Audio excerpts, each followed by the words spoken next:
رسوله الكريم أما بعد أعوذ بالله السميع العليم من الشيطان الرجيم من همزه ونفخه ونفثه إن في خلق السماوات والأرض واختلاف الليل والنهار لآيات لأولي الألباب الذين يذكرون الله قياما وقعودا وعلى جنوبهم ويتفكرون في خلق السماوات والأرض ربنا ما خلقت هذا باطلا سبحانك فقنا عذاب النار۔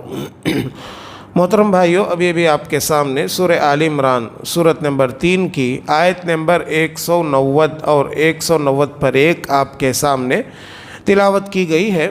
اللہ تعالیٰ ان آیتوں کے اندر فرماتے ہیں، بے شک آسمانوں اور زمین کی پیدائش میں، رات اور دن کے پلٹ کر آنے میں، یعنی رات کے بعد دن کا آنا، پھر دن کے بعد رات کا آنا، ایسے آنے میں عقل مندوں کے لیے نشانیاں ہیں۔ پھر وہ عقل مند کون ہیں بھائی؟ اللہ نے اس کی تشریح فرمائی کہ عقل مند کس کو کہتے ہیں، عقل مندوں کے اندر کیا کیا صفات پائی جاتی ہیں، اللہ نے خود بات کی آیت میں بتلا دیا۔ الذین یذکرون اللہ قیاما وقعودا وعلی جنوبہم۔ کون ہے عقل مند؟ فرمایا کہ جو لوگ کھڑے بیٹھے اور اپنے پہلوؤں پر اللہ کو یاد کرتے ہیں، ہمیشہ اللہ کا ذکر کرنے والے، کھڑے کھڑے، بیٹھے بیٹھے، لیٹے لیٹے، ہر حال میں اللہ کا ذکر کرنے والے۔ پیارے نبی صلی اللہ علیہ وسلم نے فرمایا، صحیح بخاری کی حدیث ہے، عمران بن حسین حدیث کے راوی ہیں، فرماتے ہیں کہ اللہ کے نبی صلی اللہ علیہ وسلم نے کہا، صلی قائما فإن لم تستطع فقاعدا فإن لم تستطع فعلى جنب۔ فرمایا کہ کھڑے ہو کر نماز پڑھو، اگر اس کی طاقت نہیں ہے بیٹھ کر پڑھو، اگر اس کی طاقت بھی نہیں ہے تو لیٹ کر پڑھ لو۔ یعنی لیٹ کر کیسے؟ لیٹے ہوئے اشاروں سے نماز پڑھ لے سکتے۔ نماز معاف نہیں کسی بھی حالت میں، ہاں البتہ تمہارے پاس کوئی عذر ہے تو عذر میں بھی اللہ نے سہولت دی ہے، کھڑے ہو کر نماز نہیں پڑھ سکتے کسی مجبوری کی وجہ سے، کوئی بات نہیں، بیٹھ کر پڑھ سکتے ہیں، کیا پڑھ لو، نہیں بیٹھنے کی بھی طاقت نہیں، کوئی بات نہیں، لیٹے لیٹے اشارے سے پڑھ سکتے ہیں، کیا پڑھ لو۔ عذر ہے تو عذر کے حساب سے سہولت اللہ نے دی ہے، لیکن معاف نہیں ہے نماز کسی بھی حالت میں، نماز کسی بھی حالت میں معاف نہیں ہے۔ ہاں آپ ایسے پیشنٹ ہو گئے کہ آپ بیڈ پیشنٹ بن گئے، بیڈ کے اوپر سے، پلنگ کے اوپر سے اٹھ کر آپ کو وضو بنانے کی بھی صلاحیت نہیں ہے، وضو بنانے کی بھی طاقت نہیں ہے، تو دوسرا آپ کے پاس آ کر وضو بنائے گا، آپ نماز پڑھ لیں گے۔ نہیں، دوسرا بھی آپ کو وضو بنانے کی طاقت نہیں ہے آپ کے پاس، آپ اشارے سے وضو کریں گے، نماز پڑھ لیں گے۔ ہر حال میں اللہ نے سہولت دی ہے، لیکن نماز پڑھنا ہی پڑھنا ہے۔ تو اللہ فرماتے ہیں کہ کون ہے بھائی عقل مند؟ الذین یذکرون اللہ قیاما وقعودا وعلی جنوبہم ویتفکرون فی خلق السماوات والارض، کہ جو اللہ کو یاد کرتے ہیں کھڑے کھڑے، بیٹھے بیٹھے اور اپنے پہلوؤں کے بل، اور پھر اس کے بعد اللہ نے فرمایا وَيَتَفَكَّرُونَ فِي خَلْقِ السَّمَاوَاتِ وَالْأَرْضِ، غور و فکر کرتے ہیں آسمانوں اور زمین کی پیدائش میں، آسمانوں اور زمین کی پیدائش میں غور و فکر کرتے ہیں۔ اللہ نے آسمان کو کتنا بلند کیا، اور آسمان کے اندر اللہ نے سورج کو رکھا، چاند کو رکھا، سیاروں کو رکھا، اور کیسے سیارے؟ سائنسدان تحقیق کرتے کرتے پہلے کہتے تھے کہ 6 سیارے، بعد میں 7 سیارے، بعد میں اور ایک نیا پلوٹو بول کر نیا سیارہ نکلا۔ تو تحقیق جیسا کرتے ہیں، جیسا غور و فکر کرتے ہیں، زمین اور آسمان کی پیدائش میں نئے نئی چیزیں باہر نکلتے ہیں۔ زمین و آسمان کی پیدائش میں غور و فکر کرنے والے عقل مندوں کی نشانیاں، اور اللہ نے یہ جو فرمایا وَيَتَفَكَّرُونَ فِي خَلْقِ السَّمَاوَاتِ وَالْأَرْضِ، زمین اور آسمان کی پیدائش میں غور و فکر کرتے ہیں، اور قرآن مجید کے اسی سوچ نے، قرآن مجید کے انہی آیتوں نے انسان کو ترقی کے میدان میں آگے بڑھایا۔ قرآن نے جو کہا کہ آسمانوں اور زمین میں غور و فکر کرتے ہیں، تو جب بندہ آسمانوں اور زمین کی پیدائش میں غور و فکر کرنے لگا تو اس نے نئے نئے چیزوں کو معلوم کیا، اور جب آسمان اور زمین میں غور و فکر کرتے ہیں تو اس کو قدرت کی نشانیاں نظر آتی ہیں۔ آسمان میں دیکھتا ہے آسمان بغیر ستون کے کھڑا ہوا ہے۔ اب غور کرو محترم بھائیو، اب غور کرو کہ ایک پیپر ہم اوپر اڑاتے ہیں، ایک فون ہے، فون کو جب ہم ہوا میں اڑاتے ہیں، اچھالتے ہیں تو نیچے گر جاتا، فون نہیں کھڑا ہو سکتا ہوا میں۔ ایک موبائل، اس کو سپورٹ چاہیے، لیکن اللہ کتنا بڑا قادر مطلق ہے، کتنے بڑا قدرت والا ہے، اتنے بڑے آسمان کو بغیر کسی سپورٹ کے، بغیر کسی ستون کے کھڑا کیا ہے۔ یہ اللہ کی کتنی بڑی قدرت کی نشانی ہے، غور کرنے سے یہ سب چیزیں معلوم ہوتی ہیں۔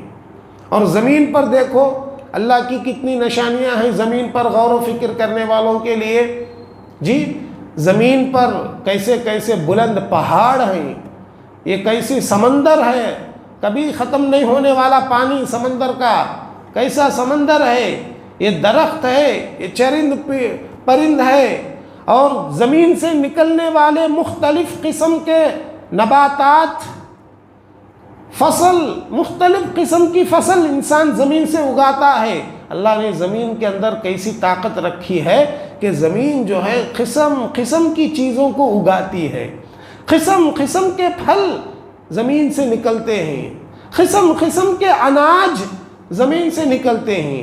لال مٹی ہے تو لال مٹی کی صلاحیت الگ ہے، کالی مٹی ہے تو کالی مٹی کی صلاحیت الگ ہے۔ ارے کیسی طاقت ہے اللہ کی زمین میں، آسمانوں میں۔ تو غور و فکر کرنے والوں کو یہ اللہ کی قدرت نظر آتی ہے تو فوراً مومن کیا بولتے؟ ربنا ما خلقت هذا باطلا، کہ اے اللہ تو نے اس کو بیکار نہیں پیدا کیا، تو نے جو زندگی ہم کو دی ہے تو نے ہم کو بیکار پیدا نہیں کیا۔ ربنا ما خلقت هذا باطلا، یہ سب چیزوں پر غور کر کے اہل ایمان اللہ سے دعا کرتے ہیں، کہتے ہیں اے اللہ تو نے ان سب کو بیکار پیدا نہیں کیا، اس کا ایک مقصد ہے۔ اور پھر کہتے ہیں سبحانک فقنا عذاب النار، تو پاک ہے اور ہم کو جہنم کی آگ سے بچا لے، تو پاک ہے ہر عیب سے، شرک کرنے والوں کے شرک سے تو پاک ہے، اور ہمیں جہنم کی آگ سے بچا لے۔ مومن یہی دعائیں کرتے ہیں۔ تو محترم بھائیوں، یہ چیز قرآن کے اندر اللہ نے جو اتارا ہے، اگر ہم غور کریں گے تو پتہ چلے گا کہ قرآن مجید کی انہی آیتوں کی وجہ سے آج انسان ترقی کے راہ میں آگے بڑھا ہے۔ قرآن کی اسی سوچ، اسی فکر نے انسان کو دنیا میں ترقی کرنے پر مجبور کیا۔ کیوں؟ اس لیے کہ اس سے پہلے لوگ یہ سورج کو، چاند کو خدا سمجھتے تھے، خدا سمجھتے تھے، اور جب آسمان، سورج کو، چاند کو جب کوئی خدا سمجھے گا تو چاند پر کوئی جائے گا؟ چاند پر قدم رکھنے کی کوئی سوچے گا؟ نہیں۔ اس کو خدا سمجھتا ہے تو وہ کیسے چاند پر جائے گا؟ ہرگز نہیں جا سکتا۔ لیکن قرآن نے آ کر بتلایا کہ سورج، یہ چاند، یہ آسمان، یہ زمین اللہ کی مخلوق ہے، یہ خدا نہیں ہو سکتے۔ لا تسجدوا للشمس ولا للقمر واسجدوا للہ، تم نہ سورج کو سجدہ کرو نہ چاند کو سجدہ کرو، تم صرف اللہ کی عبادت کرو، اللہ کے لیے سجدہ کرو۔ اللہ نے یہ کہا، اور اللہ نے قرآن مجید کے اندر بار بار انسان کو یہ بھی فرمایا وَسَخَّرَ لَكُم مَا فِي السَّمَاوَاتِ وَمَا فِي الْأَرْضِ، اللہ نے آسمانوں اور زمین اور آسمانوں میں جو بھی چیزیں ہیں، زمین میں جو بھی چیزیں ہیں، اللہ نے تمہارے مسخر کر دیا، یعنی تمہارے لیے بنایا۔ قرآن کی یہ آیتیں پڑھنے کے بعد انسان کو سمجھ میں آیا کہ یہ اللہ یہ چاند کو یہ سورج کو ہمارے لیے بنایا ہے، مطلب یہ ہے کہ ہم وہاں تک پہنچ سکتے ہیں، مطلب یہ ہے کہ اس کے بارے میں ہم ریسرچ کر سکتے ہیں، چاند میں کیا ہے، سورج میں کیا ہے، ہم معلوم کر سکتے ہیں۔ یہ سوچ کس نے دیا؟ قرآن نے دیا۔ اگر غور کریں تو ہم کو یہ باتیں سمجھ میں آتی ہے کہ قرآن نے ہم کو یہ سوچ دیا۔ لہٰذا ہم دیکھتے ہیں کہ دنیا میں سب سے پہلے سائنسدان کون پیدا ہوئے؟ قرآن کو ماننے والے مسلمان تھے۔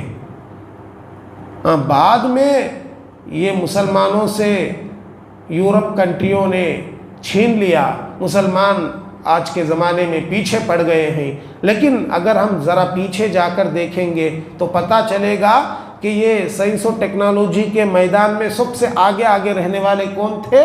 مسلمان تھے۔ اور مسلمانوں کو یہ سوچ کس نے دیا؟ قرآن نے دیا۔ اس کے بعد سے دنیا آگے بڑھی، اور آج آگے بڑھتے بڑھتے دنیا چاند پر بھی قدم رکھ لی۔ یہ قرآن کی سوچ ہے محترم بھائیوں۔ غور کرنے سے ان سب باتوں کو یہ سب باتیں ہم کو سمجھ میں آتی ہیں۔